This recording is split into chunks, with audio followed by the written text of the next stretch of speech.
नमस्कार। बहुत दिनों बाद मैं एक कविता लेकर आया हूँ आपके सामने। कविता का शीर्षक है मैं अपनी मौत का जिम्मेदार खुद हूँ।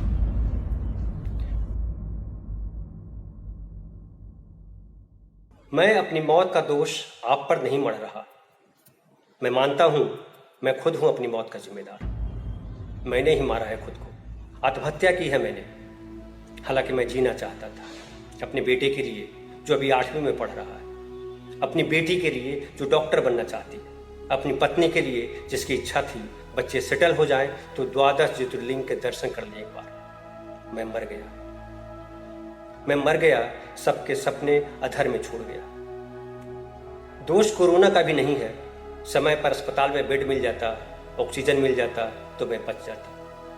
लेकिन उस अस्पताल के डॉक्टर का भी क्या दोष? 50 बेड हैं अस्पताल में और 500 मरीज आ रहे हैं।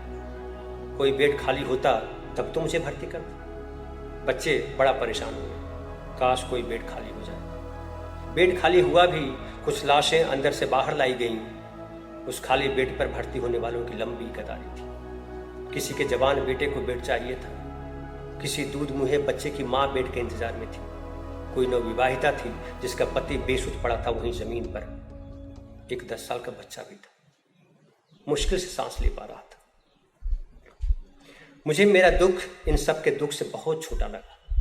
मैं अस्पताल के बाहर लगी भीड़ से निकलकर नदी किनारे आ गया, अपनी पत्नी, बेटा और बेटी को वहीं छोड़कर।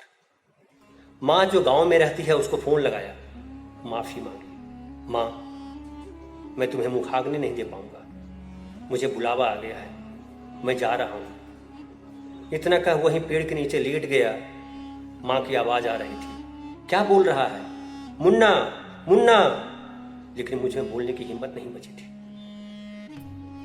मेरी आंखें बंद हो रही थी, जैसे धरती माँ मुझे अपनी गोद में बुला रही हो, और मैं सो गया। माफ कीजिएगा।